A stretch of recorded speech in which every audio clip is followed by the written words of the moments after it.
नाज़रीन, बड़ी अहम तरीन डेवलपमेंट, बहुत बड़ी खबर है कि अमरीकी सदर डोनाल्ड ट्रंप पर कातिलाना हमला हुआ है। नाज़रीन, हमला ये व्हाइट हाउस में हुआ, कौन इतनी सेंसिटिव जगह पर कैसे पहुंचा, इसकी तमाम तर डिटेल, जबकि इस वक्त अमरीकी सदर डोनाल्ड ट्रंप की हालत क्या है, कितने लोग जख्मी हुए हैं, भगदड़ मची और इस वक्त क्या चल रहा था, ये ताज़ा तरीन अपडेट्स आपके साथ हम शेयर करेंगे। इस वक्त पूरी दुनिया के अंदर ये खबर जो है वो ट्रेंड कर रही है। आखिर मामलात व्हाइट हाउस में क्या हुए हैं, इसकी तमाम तर डिटेल्स आपके साथ हम शेयर करेंगे। वीडियो की तफसील में जाने से पहले अगर आपने हमारे इस चैनल को सब्सक्राइब नहीं किया हुआ तो आपसे गुजारिश है काइंडली इसको सब्सक्राइब कर लें और बेल आइकन को ज़रूर दबा दें ताकि हमारी आने वाली वीडियो सबसे पहले आप तक पहुंच सकें। नाज़रीन, हम आपके शुक्रगुजार हैं जो आप हमारे वीलॉग्स को देखने के लिए वक्त निकालते हैं और कमेंट सेक्शन में अपनी मोहब्बतों का इजहार भी करते हैं। नाज़रीन, इस वक्त बड़ी ही तशवीशनाक खबर सामने आ रही है। अमरीकी सदर डोनाल्ड ट्रंप के ऊपर कातिलाना हमला हुआ है। नाज़रीन, ये बहुत गैर मामूली खबर है जो इस वक्त पूरी दुनिया के अंदर तहलका मचा रही है कि अमरीकी सदर डोनाल्ड ट्रंप जो इस वक्त बड़ी अहम तरीन मीटिंग के अंदर मौजूद थे, जिसमें व्हाइट हाउस की कवरेज करने वाले जो कॉरस्पॉन्डेंट्स हैं, यानी जो सहाफ़ी हैं, उनके एजाज में सालाना डिनर जो है वो दिया जा रहा था। इस तकरीब के अंदर जो है वो ना सिर्फ अमरीकी सदर डोनाल्ड ट्रंप मौजूद थे बल्कि नाज़रीन वहाँ पर उस वक्त वज़ीर दिफा पेट हेग्सेथ और इसके अलावा वज़ीर ख़ारजा Marco Rubio, vice president JD Vance और इनके अहम तरीन जो लोग हैं वो इस तकरीब के अंदर मौजूद थे। या अचानक जो है वो सीक्रेट सर्विस वाले जो है वो आते हैं, एक पर्ची दिखाते हैं और उसके बाद मेलानिया ट्रंप जो है उसके चेहरे पर खौफनाक हवाइयाँ उड़ जाती हैं और उसके बाद क्या होता है कि सीक्रेट सर्विस वाले अचानक जो है वो डोनाल्ड ट्रंप को हिफाजती हिसार में लेते हैं और वहाँ से निकल जाते हैं और इसके साथ ही गोलियां चलने की आवाज़ें आती हैं। नाज़रीन, यहाँ पे आपको ये बताते चलें कि इसके बाद तमाम तर जो सहाफ़ी हैं वो टेबल्स के नीचे छुप जाते हैं और बिल्कुल यूँ लगता है जैसे कोई फिल्म का सीन है और हर जगह पे कमांडोज और जो सीक्रेट सर्विस एजेंट्स हैं वो फौरी तौर पे एक्शन ले रहे होते हैं वेपन्स के साथ और इस की कवरेज जो है वो सहाफ़ियों की जानिब से लाइव की जा रही होती है कि कौन कौन कहाँ पर क्या कर रहा है। तो नाज़रीन, जो ये तकरीब है ये बेसिकली वाइट हाउस के साथ ही तकरीबन वाशिंगटन हिल्टन के अंदर जो है वो ये तकरीब मुनक़्क़द हो रही थी और इस तकरीब के दौरान ही ये हमला हुआ और बताया गया कि ये जो हमला आवर है ये 30 से 31 साल ये जो है वो अमरीकी शहरी था जिसके पास मुतअद्दिद हथियार मौजूद थे, यानी कि वो बड़ी तैयारी के साथ आया था और उसके साथ ही उसको गोली मारी गई, जख्मी हालत में उसको गिरफ्तार कर लिया गया। साथ ही साथ नाज़रीन आपको ये बताते चलें कि एक जो एहलकार है, एक सिक्योरिटी एहलकार, उसके ज़ख्मी होने के हवाले से भी इत्तलात आ रही हैं। अमरीकी सदर डोनाल्ड ट्रंप ने कहा कि उसके मेरी बात हुई है और बुलेट प्रूफ जैकेट की वजह से उसकी बचत होगी, ज़ख्मी है लेकिन जो है वो उसकी हालत कंट्रोल में है। इसके साथ ही अमरीकी सदर डोनाल्ड ट्रंप ने कहा कि ये तकरीब जो है वो जारी रहेगी और साथ ही साथ अमरीकी सदर डोनाल्ड ट्रंप जो हैं उनके हवाले से चीज़ें जो हैं वो ट्रेंड करने लगी अमेरिका के अंदर, पूरी दुनिया के अंदर। नाज़रीन, इस वक्त सवाल बहुत अहम है और बहुत गैर मामूली है कि वाइट हाउस का अहम तरीन इलाका, यानी कि एक ऐसा मरकज़ जो कि दुनिया की सुपर पावर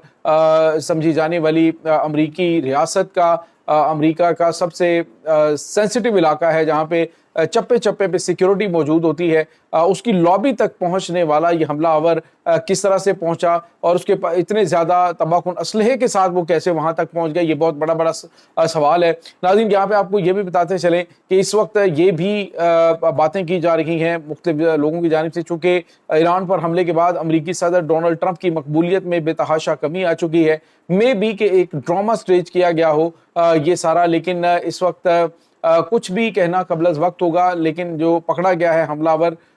इसके हवाले से बताया जा रहा है कि ये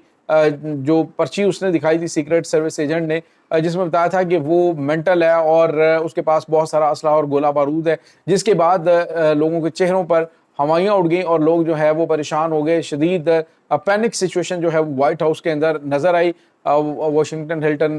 के अंदर। नाज़रीन, यहाँ पे आपको यहाँ ये भी बताते चलें कि एक साबिक अमरीकी सदर को यहीं पर गोली मारी गई थी, यहीं पे उसको हलाक किया गया था और यही वो मुकाम है जहाँ पे अमरीकी सदर डोनाल्ड ट्रंप के ऊपर हमला करने की कोशिश की गई है। ये नाज़रीन बहुत गैर मामूली इस वक्त अपडेट्स आ रही हैं। सवाल ये पैदा होता है कि क्या अमरीकी सदर डोनाल्ड ट्रंप ने अपनी गिरती हुई मकबूलियत को दोबारा से संभालने के लिए कोई इस तरह की चीज़ की है या फिर वाकई अमरीकी सिक्योरिटी इतनी कमज़ोर है کہ لابی تک ایک حملہ آور جو ہے وہ تباہ کن ہتھیار لے کے پہنچ جاتا ہے, اسے کوئی روکتا نہیں ہے, کوئی اس طرح کا میکینزم نہیں ہے. یعنی دونوں صورتوں میں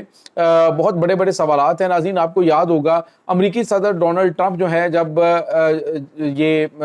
الیکشن مہم کے دوران ان کے اوپر حملہ ہوا تھا اور ایک گولی جو ہے ان کے کان کو چھوتی ہوئی گزر گئی تھی اور یہ خون آلود چہرے کے ساتھ اس طرح سے مکہ لہراتے ہوئے یہ گئے تھے, اس کے بعد آپ نے دیکھا کہ امریکی صدر ڈونلڈ ٹرمپ کی جو مقبولیت ہے وہ اپنے حریف کے مقابلے میں 5 سے 10% جو ہے وہ بڑھ گئی تھی, خاص طور پہ الیکشن جیتنے کے حوالے سے. اور ابھی بھی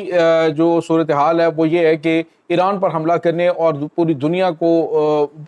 کا جو امن ہے وہ اسٹیک پر لگانے کے چکر میں, اور خاص طور پر جو یورپ اور امریکہ کے آمنے سامنے آنے کی وجہ سے امریکی عوام جو ہے وہ کافی زیادہ ڈونلڈ ٹرمپ سے ناراض بھی ہے. اور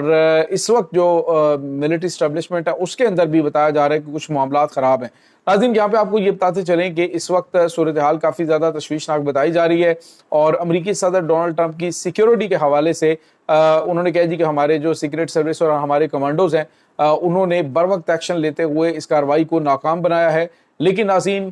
پھر وہی بات کروں گا کہ سوالات بڑے بڑے ہیں کہ اتنی اہم جگہ پر اتنا زیادہ اسلحہ لے کر ایک شخص جو ہے وہ کیسے داخل ہو جاتا ہے. اور اس کے بعد آپ ذرا دیکھیے کہ پاکستان کی جب دورے پر جے ڈی وینس آئے تھے وائس پریزیڈنٹ امریکہ کے, تو اس وقت پاکستان نے بڑے فول پروف انتظامات کیے تھے. اگر اس دوران کوئی ایک پٹاخہ بھی اسلام آباد کے باہر پھوٹ جاتا تو بھارتی میڈیا نے اور امریکن اور ویسٹرن جو پاکستان مخالف قوتیں ہیں انہوں نے آسمان سر پہ اٹھا لینا تھا کہ آخر یہاں پہ کیسے جو ہے وہ پٹاخہ پھوٹ گیا. لیکن یہاں پہ ناظرین امریکی صدر ڈونلڈ ٹرمپ کے اوپر اٹیک ہوا ہے اور اٹیک کرنے کی کوشش کی گئی ہے. ٹرمپ اس میں جو ہے وہ بچ گئے ہیں, لیکن سوالات بڑے بڑے کھڑے ہو گئے. یا تو یہاں پہ اس کے بعد جو انکوائری سامنے آئیں گی اس میں کوئی نئی کہانی کریٹ کرنے کی کوشش کی جائے گی, یا پھر کچھ اور معاملات ہوں گے. بہرحال ناظرین, یہ تیسری مرتبہ امریکی صدر ڈونلڈ ٹرمپ کے اوپر ہونے والا حملہ ہے, اور اس حملے کی ٹائمنگ بڑی اہم اور غیر معمولی ہے کہ جب امریکی عوام اور امریکی خود حکومت جو ہے وہ ڈونلڈ ٹرمپ کے حوالے سے کچھ بڑا فیصلہ کرنے کے پلاننگ کر رہی ہے. ناظرین, یہاں پہ آپ کو یہ بتاتے چلیں کہ اس وقت جو سچویشن ہے وہ کافی زیادہ پریشان کن ٹرمپ کے لیے بھی ہے, کیونکہ اس وقت ایران اور امریکہ کے درمیان ایک ڈیڈ لاک موجود ہے مذاکرات کے حوالے سے. اسٹریٹ آف ہارمز کے آس پاس امریکہ جو ہے وہ ناکہ بندی کر کے بیٹھا ہے, ایرانی جہاز آ جا بھی رہے ہیں, چائنیز جہاز بھی آ جا رہے ہیں. امریکہ جو ہے وہ ایک طرف تو مذاکرات کے حوالے سے کوئی چیز آگے نہیں بڑھ پا رہی, جس کی وجہ سے پینک سچویشن امریکنز کے اندر بھی ہے اور پورے یورپ کے اندر بھی. تو یہ اس وقت ناظرین سچویشن چل رہی ہے. اس تمام صورتحال کے بارے میں آپ کا کیا کہنا ہے؟ کمنٹ سیکشن میں اپنے خیالات کا اظہار ضرور کیجیے گا.